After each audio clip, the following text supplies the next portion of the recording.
जान्दछौँ हाम्रो परमेश्वरलाई हामीले के यति भित्रबाट जानेको छौँ कि हाम्रो परमेश्वरले हाम्रो हरेक कुराहरूमा हामीलाई सम्हाल्नु हुनेछ।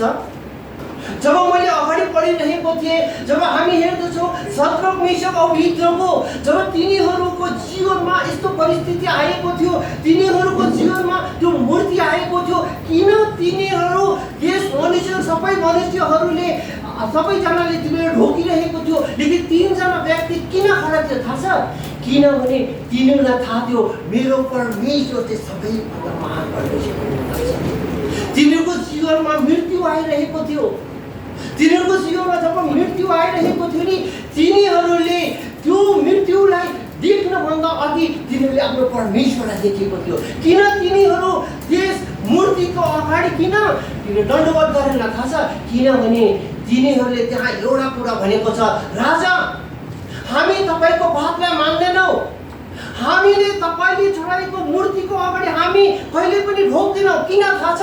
किनभने हाम्रो परमेश्वर यति सामर्थ्य हुनुहुँदछ, तपाईँको हातबाट पनि हामीलाई बचाउन सक्दछ अनि यस आगोको भट्टीबाट पनि बचाउन सक्दछ।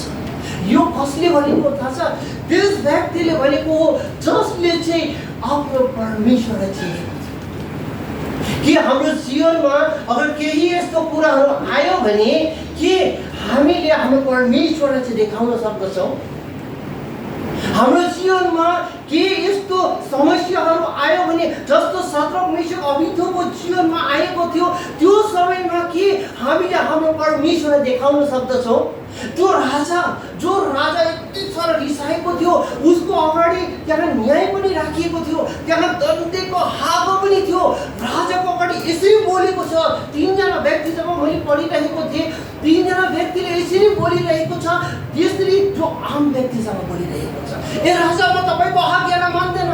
किन भनेको छ थाहा छ? किनभने तिनीहरूलाई थाहा थियो मेरो परमेश्वर, जो परमेश्वर इजरायलको परमेश्वर हुनुहुन्थ्यो, त्यो परमेश्वर चाहिँ को हो भने तिनीहरू त्यहाँ डटेर बसेको थियो। परमेश्वरले किन तिनीहरूको आगोको बिचमा हामी ईश्वरलाई देख्दछौँ, परमेश्वरलाई किन देख्दछौँ थाहा छ? किनभने तिनीहरूले परमेश्वरलाई चाहिँ अगाडि राखेको थियो, तिनीहरूले परमेश्वरलाई चाहिँ राजाको मूर्तिभन्दा पनि माथि राखेको थियो। यसै कारण परमेश्वर त्यहाँ उर्लिनु भएको छ, त्यहाँ आउनु भएको छ त्यस आगोको बिचमा पनि।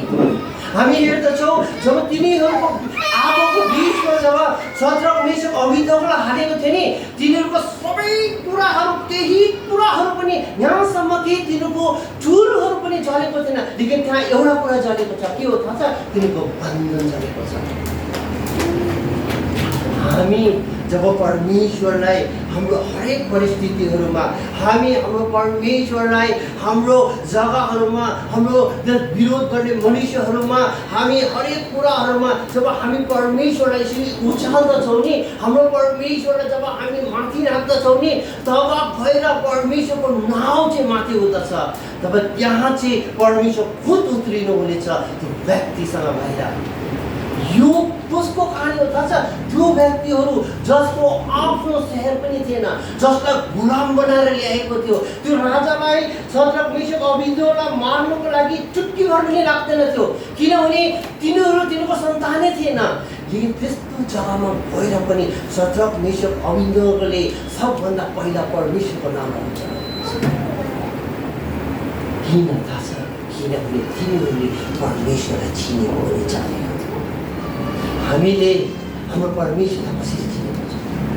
हामीले हाम्रो परमेश्वरलाई कसरी जानेको छौँ? कि हाम्रो परिस्थितिहरूमा, हाम्रो हरेक कुराहरूमा कि हामीले परमेश्वरलाई चाहिँ अगाडि देखाएको छौँ? हामी हेर्दछौँ जब दानियल जब सिंहको खोरमा गएको छ, जब मैले पढिरहेको थिएँ, दानियल जब के गरेको छ, जब उसले थाहा पाएको छ कि अब त्यो जब तिनीहरूको त्यो एउटा के अरे अर्डरमा त्यो राजाले जब साइन गरेको छ भनेर जब दानियलले थाहा पाएको छ नि, ऊ त्यहाँबाट भागेको छैन, ऊ त्यहाँबाट गएर त्यही जग्गामा गएको छ जहाँ ऊ पहिला प्रार्थना गर्दथ्यो।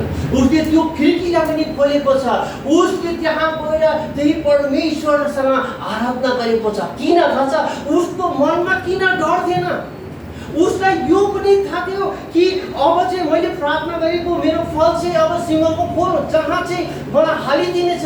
किन ऊ त्यो सिंहको खोरसँग पनि डराइरहेको छ? किन राजाको हुकुमसँग पनि डराइरहेको छ? किनभने दानियललाई थाहा थियो मेरो परमेश्वर चाहिँ के हामीले हाम्रो दानियल जस्तै हामीले हाम्रो परमेश्वरलाई चिनेको छौँ? सदरक मेशक अबेदनगो जस्तै हामीले हाम्रो परमेश्वरलाई चिनेको छौँ?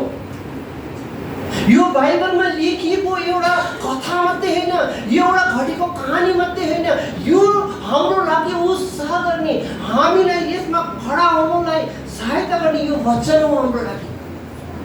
अगर हामीले हाम्रो हरेक कुराहरूमा हामीले परमेश्वरलाई अगाडि राख्दैनौँ भने, अगर हामीले त्यो कुराहरूलाई अगाडि राख्छौँ भने हामी कहिले पनि सदरक मेशक अबेदनगो जस्तो हुन सक्दैनौँ। हामी कहिले पनि दानियल जस्तो हुन सक्दैनौँ। किन थाहा छ?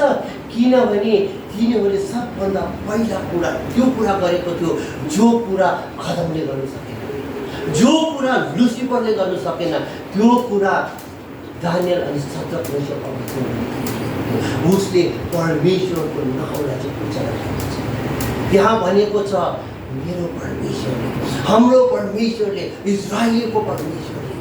किन दानियल सदरक मेशक अबेदनगो यति साह्रो परमेश्वरमा तिनीहरूको आशा यति साह्रो किन दिनुहुन्छ? किनभने तिनीहरूले परमेश्वरलाई चिनेको थियो। तिनीहरूले परमेश्वरलाई यति साह्रो चिनेको थियो, तिमीलाई थाहा थियो अगर म यहाँ गए तापनि मेरो परमेश्वरले मलाई यहाँ